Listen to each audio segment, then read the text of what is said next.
Hello, everyone, and welcome back to another episode of the Pick Swap Podcast. It's a great day to join in with us today. Obviously, it's me and Sean as usual, but we also have Zach Ciavolella. I think I'm saying that correctly. I had him, set me up beforehand, a little tutoring lesson to say last name. Managing editor at PSN, and also a good friend of the pod from the beginning. Always showing out true love. Zach, appreciate you having on, brother. How you doing? I'm good. I'm happy to be here. Yeah, we go way back those Tony Roten days. Yeah, yes, Yeah, sir. Good man. times. So I'm happy to be back. I know you guys have been crushing it, so I'm looking forward to talking some basketball with you guys. Absolutely, man. We got a lot to talk about. It's been a busy week in the realm of the Sixers, and also you do a little bit of work with the Kings as well. So we'll be talking about that in a little bit. So let's get into it here. So the Sixers do lose to the Wizards last night. Zach, you were there. Unfortunately Yeah, for you, you were there to watch that. yeah, Kind of just like I don't know. It was a weird game. Kyle Kuzma's like one of his 5 good games on the year. yeah, It happens like that. And then I can't wait to talk about the last play of the game because I was losing my mind on that not yeah. pass up Rightfully up the so. I court. mean, and I'll tell you, just being there live, it was. I mean, just a rare combination of maybe not that rare in Philadelphia, but deflating and angry. Yeah. Just to see that last play, so it was definitely questionable at best.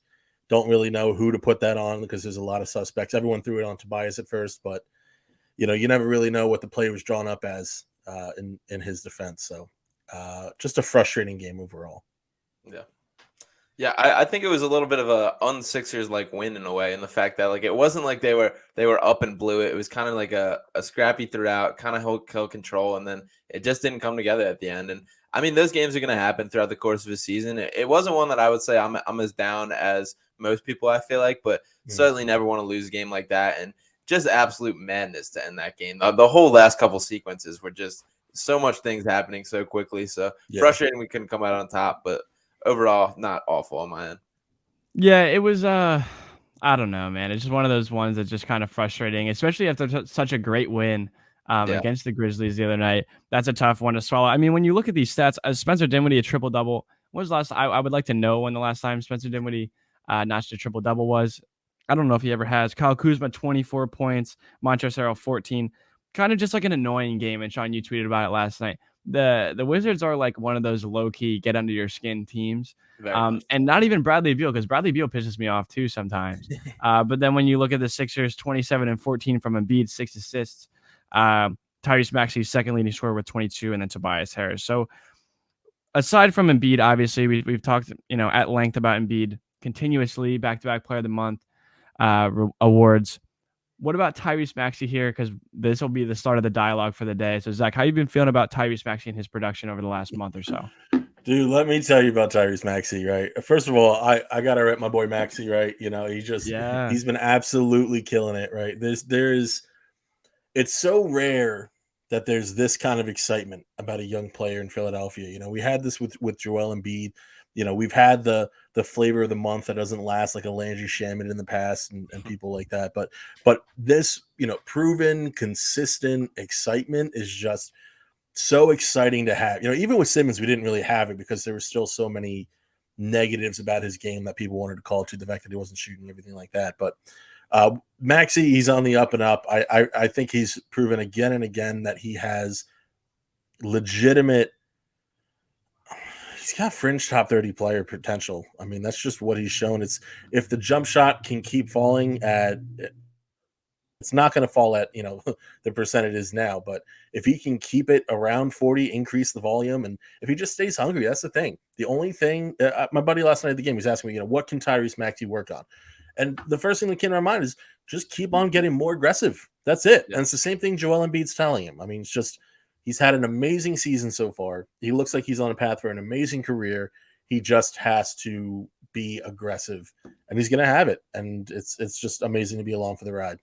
Yeah, I don't think I've ever seen a guy just progress as rapidly and as consistently as Maxey is. Like, he hasn't hit that like wall whatsoever. He just continues to find new ways and new things to add to his game. And like the step back threes are now like a real thing that he's doing. And that there's multiple times where last night where that's becoming like a go-to move for him, which is pretty crazy. for when we talk about a guy whose knock on him coming into the NBA was his shooting ability. For him now to be just casually doing this and casually hitting step back threes, that's absurd. Just the progress and the growth so quickly in that. And I guess what hurts me when we obviously the larger debates when we talk about the trades and stuff, the thing that always kind of prevents me from lumping Maxey into this stuff is I really don't know what the ceiling is for this guy. Like I can't confidently put in like, when is this growth going to stop? Because I'm already been blown away by just how much he's shown, how much better he's gotten. And I'm starting to see the mindset shift in him for being in attack mode more, taking more control, getting more of like I'm that guy kind of feel to him. And I absolutely love it.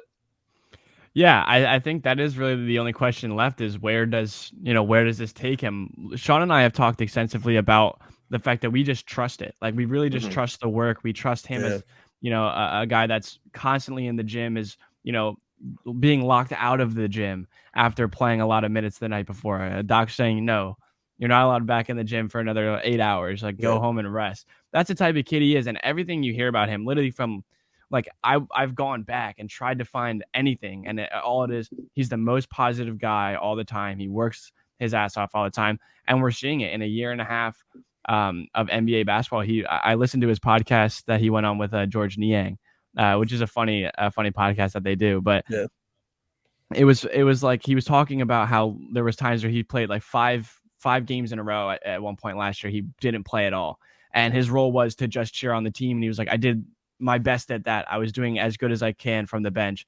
And he's like, Doc pulled me in and said, why aren't you playing? And he's like, I don't know. Like, you're the coach. Tell me why I'm not playing. And he was like, me and Doc sat down and talked about all the things I could do better.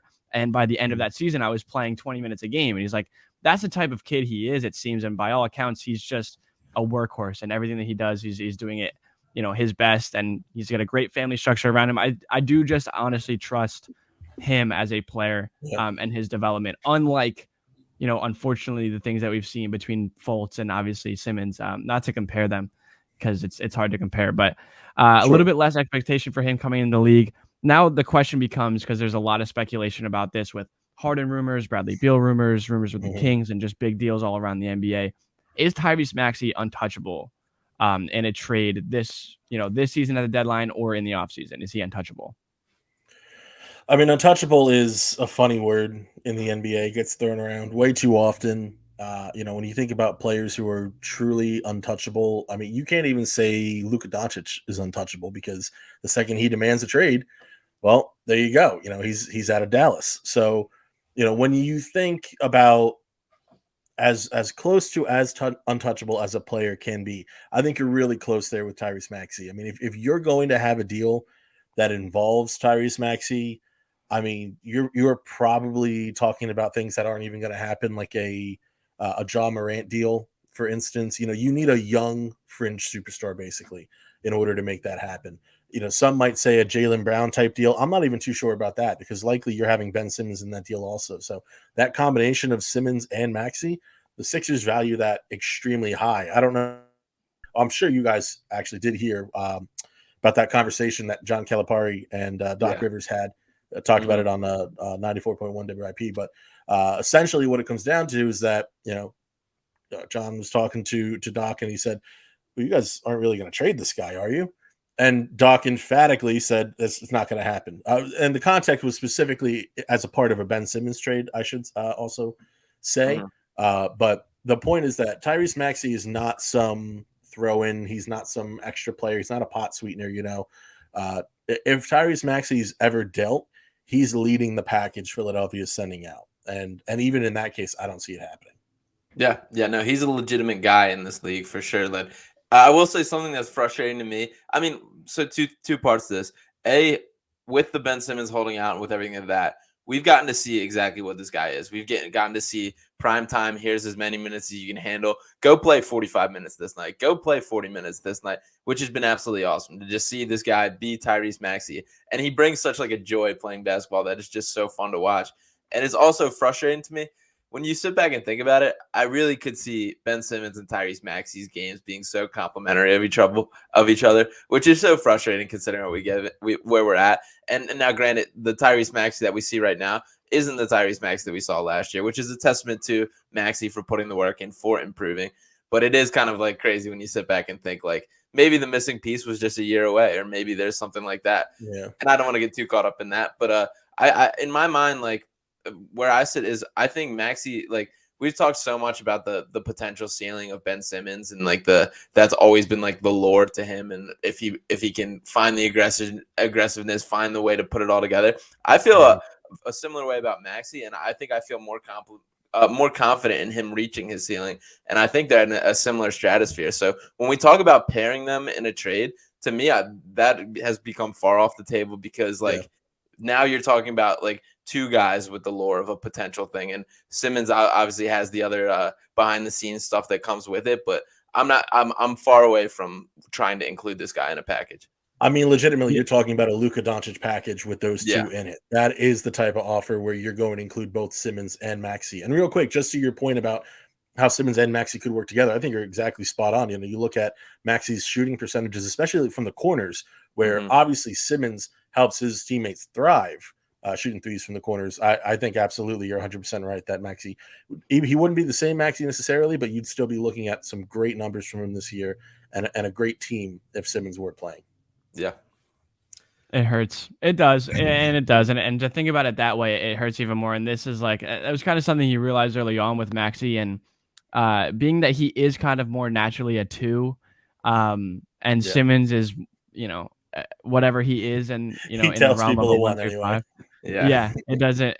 I don't know. It's hard to know exactly. And it's one of those things that's left to be desired with the way the team is currently constructed. But the main conversation of this pod is probably going to be how the structure of this roster is going to change, and the imminent change coming either in 7 days, in a week from today, or you know in June, July, August type area around the draft. So let's talk about a little bit. So the Nets have lost 6 in a row. It seems like there's a lot of trouble over there.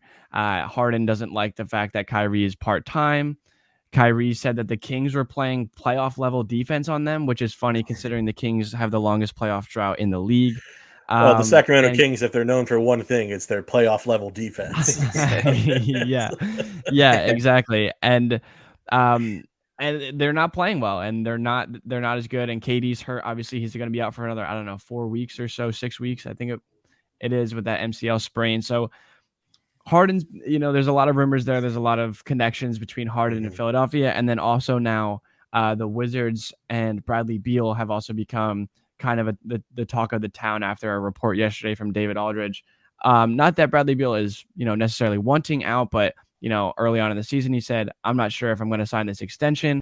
And then he became apparently a little bit more open to getting traded at the deadline. So in your view here, I know that this is a constant conversation and one that's definitely annoying, but is there a chance that a Simmons deal gets done in the next week, or are you seeing this go to the offseason? And on either of those sides, what do you think is the most realistic outcome to all of this madness? If you asked me last week, I would say that most likely Simmons is not dealt at the trade deadline, and he's most likely used in some type of James Harden sign and trade in the offseason. Or at least that's the goal, and perhaps the Sixers can't do it and they hold on to him, whatever the case may be. But now, so you mentioned the David Aldridge report. So it started really with Sam Amick and Fred Katz on the NBA trade show talking about the Athletics NBA trade show, talking about really just speculating at the idea that, well, you know, does Beal's future really make sense to be in Washington for either side? You know, it really doesn't make sense for Washington to pony up that kind of money. It's hard to explain. You know, everyone knows that Beal wants to be Dirk and he wants to have his silhouette on the court, but it's really hard to explain why he still wants to stay there, similar to a Damian Lillard in Portland.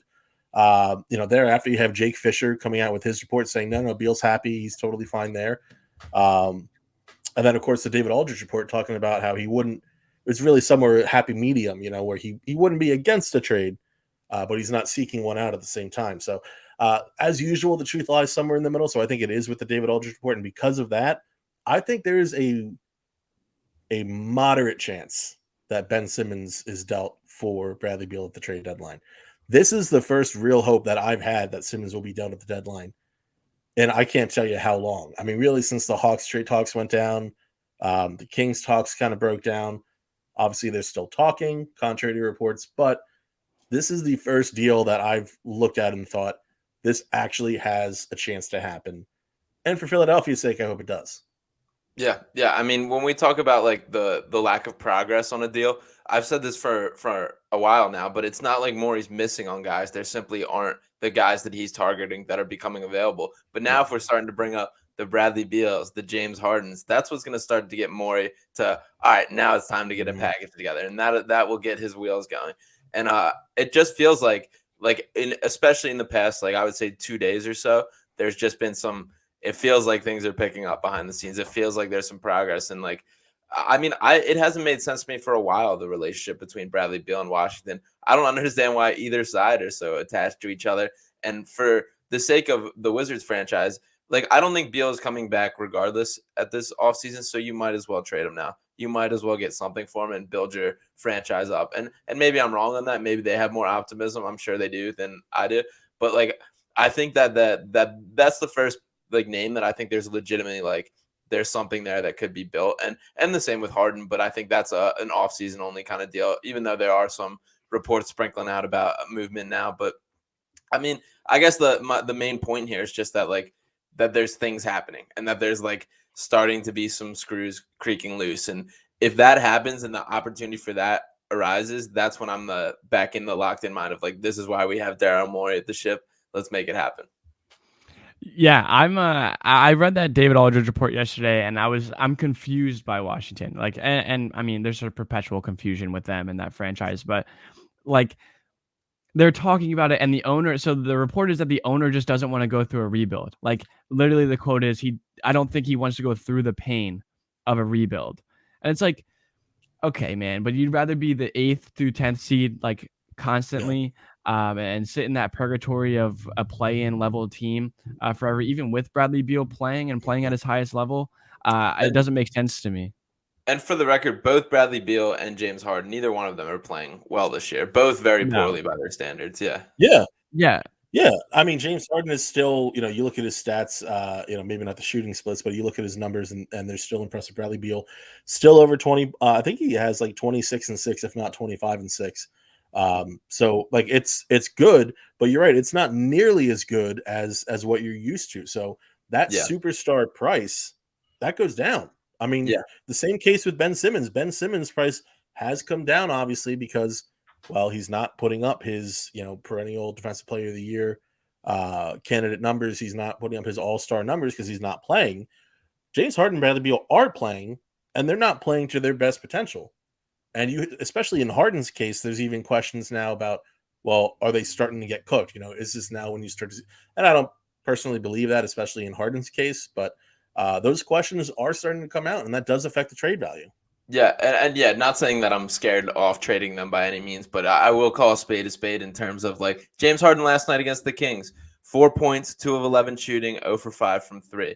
And there's been multiple games. I've watched Harden more than Beal specifically this year, just out of the nature of the Nets. But like there's been a lot of games where he's kind of sleptwalked through the motions and gone about it. And I have no doubt once the playoffs hit that he'll snap back into intensity and he'll get back into the James Harden that we know. But there is like I guess to that point is it's I think very reminiscent of Houston. That's kind of what I was getting at. There's more legitimacy to he doesn't look like he's having a great time playing basketball here, which is the first time I've seen that there. Yeah, and it's hard to tell, man. And maybe I think I don't really know. Kyrie can't be a fun guy to play with all the time, especially when like the whole thing with Harden wanting out of Houston was because he didn't want to have to do it all on his own anymore. And now Katie's hurt, and Kyrie doesn't play half the games, and Harden's back to playing with nobodies and G League players, and he has to do it all on his own again. So like I don't know if that's really adding up and building up to him. And with Bradley Beal, like really quick to go back to that, when you look at the contract, do the Wizards really want to go into a 5-year, $240+ million deal with Bradley Beal? Is that really what the answer is to your problems? Like clearly he can't win on his own, and they can't draft well. If you ask Denny Avdija, if you ask Rui Hachimura, if you ask all these guys that were top 10 picks, can they be decent players? Yeah, I think so. And Avdija tore his ACL last year. He didn't play a lot. Hard to know what that is, but they're nowhere near competing. And now they have a mix of guys like Dinwiddie and Kuzma and Harrell who like make a chunk of change, but aren't even good enough to be a playoff team. So like, why would you, if you could unload Beal on a team like the Sixers and get back a guy like Simmons, and maybe it's Simmons and a pick, or maybe it's a 3-team deal that gets you a couple picks and Simmons, like there's no better rebuilding player right now available than Ben, if we're being completely honest. So like there's just a lot of things that are clicking right now, and the boxes are starting to get checked a little bit. So I think that, like you said, Zach, was really the first time after reading that report where I've been like, okay, like, maybe there is something here, but I don't know for sure. Do you think they could get both of them? Do you think they could trade for Beal and then sign Harden? Is that in the future? So I speculated at this, really as soon as the Beal rumors were kicking back up, because one of my first thoughts was Daryl Morey has to be dreaming about this. Yeah. Not that they're the perfect fit together, but his ideal situation, I imagine, is being able to get both Beal and Harden. Now, financially, that is so incredibly complicated that I mean, I would need to write a term paper on it basically in order to get a yes or no answer to can it work. But theoretically, if you can move off of Tobias Harris for Korkmaz, obviously you involve Ben Simmons in the Bradley Beal trade. Now, one trade that was brought up initially by Bill Simmons that I actually agree with, I was shocked at that, was the idea of Danny Green and Ben Simmons for Bradley Beal and Davis Bertans, for the purpose of taking bad salary from Washington. Danny Green's a better player. They can flip him next year for another pick. But ideally, in this case, you can't have Bertans on your roster. So you cannot have any of those expensive contracts. So you're talking about almost completely gutting this thing, where the only players that you have making north of probably $4 million are Joel Embiid, James Harden, and Bradley Beal. And then from there on out, you have your young players still, most likely, your Maxeys, your Thibaults, Isaiah Joe, and then you just fill it out kind of like how the Brooklyn Nets did, or how the Lakers now construct their roster every year with those veteran minimum players. So is it possible? I suppose it is. Is it likely? Probably not. But one other thing that I would even kind of keep your mind on is, if they do trade for Beal, and then they do hopefully re-sign Bradley Beal, there's kind of an outside chance that whomever employs Bradley Beal next year could work out a trade with the Boston Celtics for Jaylen Brown. Mm-hmm. Beal and Jason Tatum are very close. The Celtics are looking to switch things up. Bradley Beal is definitely a player that they're interested in. So definitely an interesting concept, and especially considering how much less Jaylen Brown makes than Bradley Beal, be really interesting to see if you could actually get a Jaylen Brown, James Harden pairing with Joel Embiid. Now that's getting far ahead of yourself, but this is the level of dreaming that is now back in Philadelphia thanks to this Bradley Beal news. Yeah, it feels a lot better than thinking about like the settling for the I guess De'Aaron Fox, whatever else package that we're willing to sign and just get this over with a couple of weeks ago. But I don't know. It's definitely good to dream. It's like you said, Zach, I don't think it's a likely chance, but when you look at it and think about like the workings behind, like it's not entirely off the table. And I think that's enough to keep Mori going, keep Mori alive with kind of the mindset of this.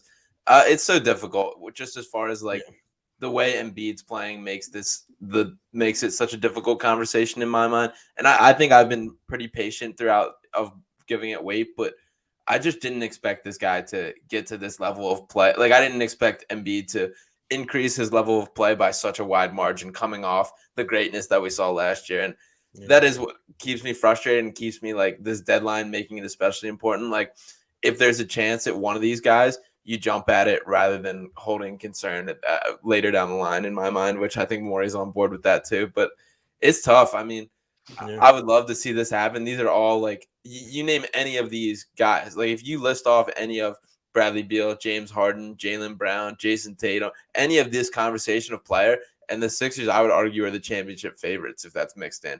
And I guess that kind of gets lost in the frustrations with holding on to Simmons is we are that close, and the Sixers are that close to being like that caliber of team. And it should give hope for all those that are frustrated out there that nothing's getting done. Yeah, absolutely. And again, it's easy to get kind of caught up in these rumors and uh like you guys said, kind of dream about it. And the Harden and Beal stuff, I don't like from what Mori has said and kind of what they consider to be a realistic version of a trade for them was also a promising young player. And a guy that may eventually turn into something more. So that always stuck in my mind to think, maybe they won't try to like blow it up and do all of that for like one season. And obviously, if there's a Beal on the table at the deadline for Simmons, you make that trade. But do you throw all your eggs in that basket and end up like the Nets, who are, have a bunch of guys that can't even be in an NBA rotation because they're slow and old and can't shoot and can't play defense, and end up like the Lakers, who are below 500 because, they have star power and they have 4 Hall of Famers on their team, but these guys are well past their prime. So maybe they are looking for a younger player in that range, maybe another one by a name of Tyrese, but the Halliburton edition in Sacramento. And so, Zach, you being well involved with that team and that area, what are you thinking in terms of that type of deal with the Kings? And, because it was kind of off the table, but you kind of foreshadowed earlier and said maybe not, maybe there's still conversation. So what have you heard and how are you feeling about that situation? All right. So the Sacramento Kings are, as per usual, a pretty odd and interesting case. General manager Monty McNair he's a younger general manager. He has a very warm seat at the moment, even though he is still new in the Kings organization, just because there's such pressure to make the playoffs. And going into the season, and McNair even said this himself, the goal was to make the playoffs. Well, you flash forward, and they're much closer to a top 5 pick than they are a playoff spot. The roster construction just looks awful. You have players like Buddy Hield regressing, which is even lowering their value in a trade. Things are not going well for the Sacramento Kings. Now, me personally, I say blow it up, and I say hold on to Fox and Halliburton. Fox for a trade leader on Halliburton to kind of build, maybe not around, because I don't think he's that type of player, but work around with. But all this just to say, the Kings have been so inconsistent in when you guess what they might be wanting to do. Now, the constant has been, they're going to look to trade Harrison Barnes. They're going to trade Buddy Hield, possibly even Rashawn Holmes. But when it comes to their 2 biggest assets, De'Aaron Fox and Tyrese Halliburton, I think most people would agree that Tyrese Halliburton should have more trade value. He's younger. He has a more versatile game. He really, plugs into any team, and he fits like a glove. It's part of the reason that I consider him Malcolm Brogdon plus. Was what I had been saying. After this season, maybe Malcolm Brogdon plus, just based on his level of play. So Sacramento should be trying to keep him over Fox, but in some conversations, it seemed almost as if they're more willing to move Halliburton than they are willing to move Fox, which I can't quite figure out personally. But that seems to be the direction. It's most likely tied to the fact that they're so desperate to make the playoffs. And as of this moment, De'Aaron Fox is a better player than Tyrese Halliburton. So when it comes to can a deal be made, I don't think for Ben Simmons. I think if there were to be a trade offered for Jaylen Brown, that's kind of a course of action you're looking for. But it's almost as if, depending on the player coming in, that's what player going out there willing to part with. So if it's Jaylen Brown, they might part with a Tyrese Halliburton. If it's Ben Simmons, that's kind of cause to part with a De'Aaron Fox, I should say. So it's just a very odd, confusing moment. People in Sacramento are furious, writers, fans, everybody. The Brooklyn Nets game, so the Brooklyn Nets visited the Sacramento Kings, I believe it was just last night, and there was virtually nobody there. Yeah. Now, one thing I can tell you is that is not a lack of Kings fandom. Sacramento Kings fans are like the unsung Golden State Warriors fans. And I'm talking pre-Curry Golden State Warriors fans. Like, they're absolutely legit. They show up. It's been so many years, and they're still sticking with their team. They're still, buying tickets left and right. Kings fans are even donating $10 to a charity after every loss, right? So they are legitimate fans. They have been there through and through. But at a certain point, you just get sick and tired of it, especially if you're just spoon-fed nonsense like they are from the front office and the current ownership of the Sacramento Kings. So it's beyond frustrating for everybody in Sacramento. My honest answer, what they're going to do at the deadline, I have no idea. At best, honestly, I expect a disappointing Harrison Barnes and or Buddy Hield deal. I don't expect anything with Simmons at the deadline. Okay. That's disappointing to hear, but I do agree. As far as Ben Simmons as a whole, and part of the frustrations with the Sixers specifically and in Philadelphia, he's a guy that thrives for mediocrity in a way that he will get your team to a so right. And a low tier playoff team. He will get you to the dance. He's not going to be the guy that swoons you over and brings you home, but he will get you there. So for a team like the Sixers, that's not at all what we're looking for right now. We need that last piece that take us over the edge. For a team like the Sacramento Kings or the Portland Trailblazers or these teams that just want to get back to a higher caliber of aspect, I don't know why there's not more jumping at the guy. Washington Wizards, another team that Ben Simmons should absolutely be appealing to. So I think that kind of gets lost in the Simmons narrative. Like, these are franchises that should absolutely be looking at him. Like, I don't agree with the notion of, like, I don't think Brooklyn's the one exception to this, but I don't think there's a championship contending team that Ben Simmons is like the missing piece on. But I do think as like a centerpiece build around guy that he can take you to a mediocrity. And for some organizations, that's very appealing. Yeah, and you think specifically about Sacramento's case, and if I were in charge in Sacramento, I would absolutely be interested in building a deal around De'Aaron Fox, and obviously the Sixers don't want Fox, but I'll get to that in a second. De'Aaron Fox, Buddy Hield, Harrison Barnes, and I would be willing to give up not this year's pick, but 2 picks thereafter, lottery protected, for Ben Simmons, Tobias Harris. And you find a third team, for De'Aaron and try and recoup whatever else Philadelphia wants. I think that's the deal that potentially both of those two sides. Now, obviously, it's complicated to make a 13 deal, a 3-team deal, and it's not that as simple as later. If I'm Sacramento, obviously I'm giving up a lot of value, but to add 2 players of the quality of Simmons and Harris, 2 Tyrese Halliburton, 2 Davion Mitchell, 2 Rashawn Holmes. I mean, you might not make the playoffs this year just because they're so far behind the 8 ball, but that is a playoff team in the Western Conference next year. So I don't know either why they're not pulling the trigger on that, but it's unfortunately a case where they're probably just stuck in limbo, in all honesty, for at least another year. It's one of those things, and there's been so many rumors this year. Like, I honestly think, and I know this happens every year in the NBA, and it's probably never going to get better, but there's so many rumors this year, whether it be with Lillard to start the year and Bradley Beal and Jaylen Brown and obviously the Ben stuff. And then Tobias got mixed in with that. And, you talk about all these teams that could or should or would be interested in Ben. And I don't know. It feels like if there was a deal to be made, like you said, Sean, Mori would have already made it.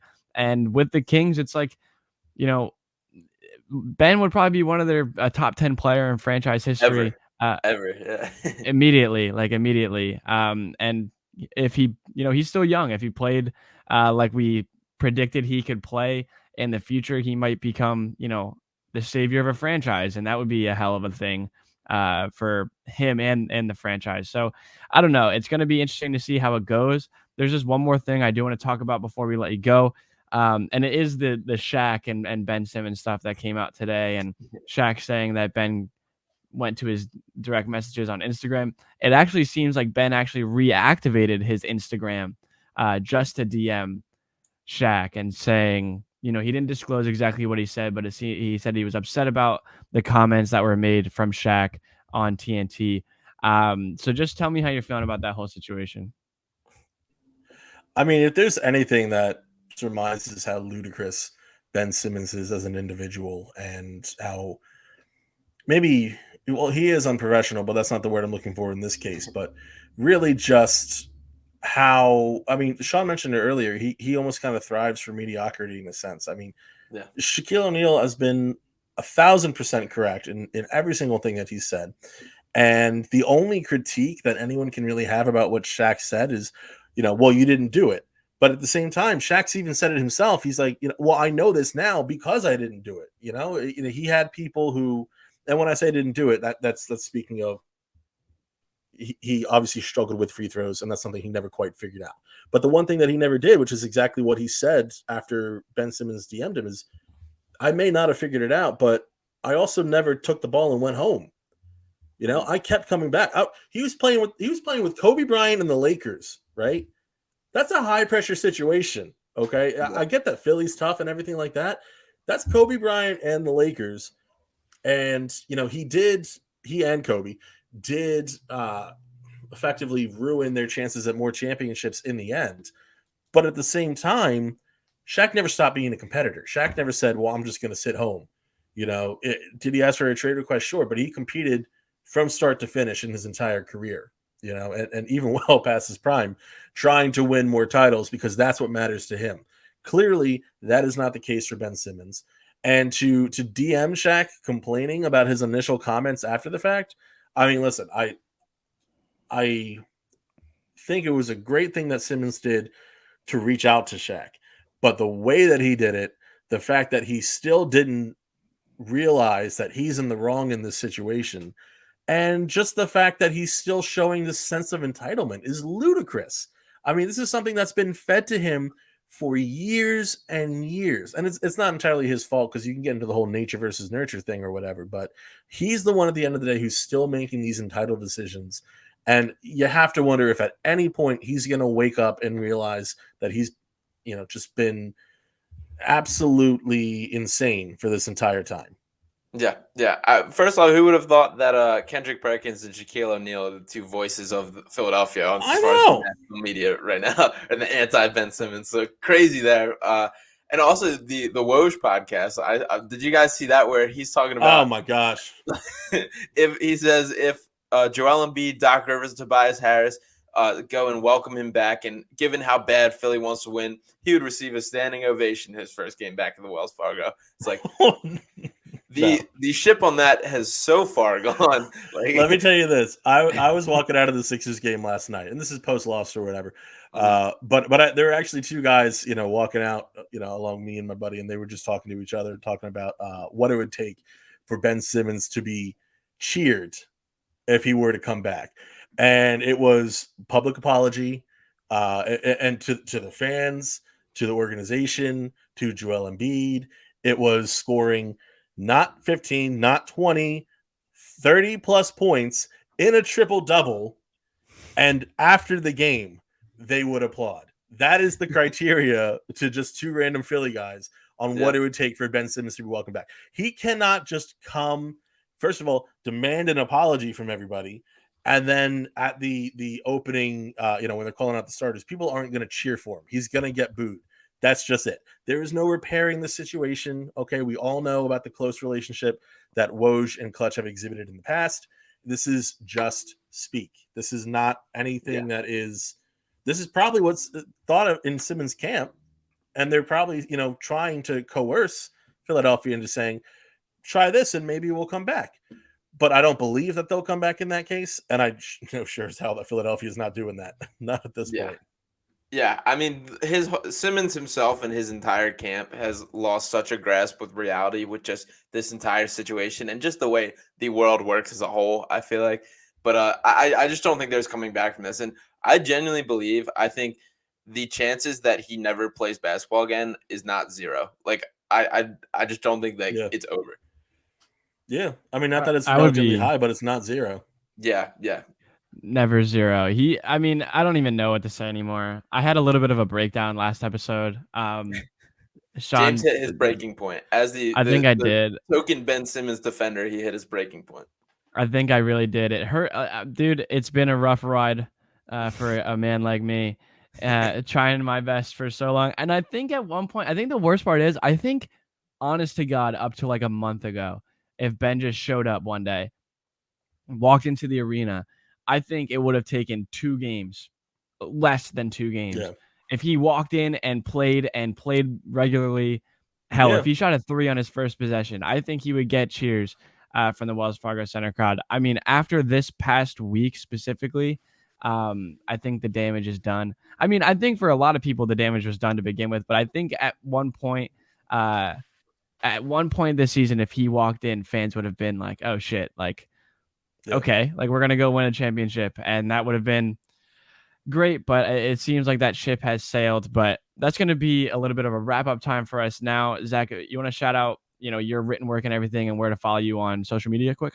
Yeah, sure. So again, I am the 76ers managing editor for Philly Sports Network, now part of Schneps Media. Super excited about that. Yes, So be sure congratulations to both of you. Thank you. Right. Thank you. Thank you. Be sure to check us out, phillysportsnetwork.com.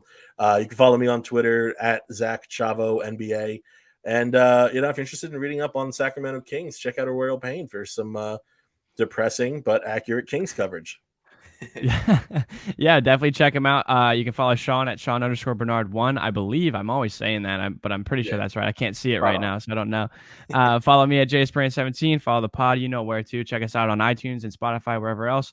And we'll talk to you guys soon.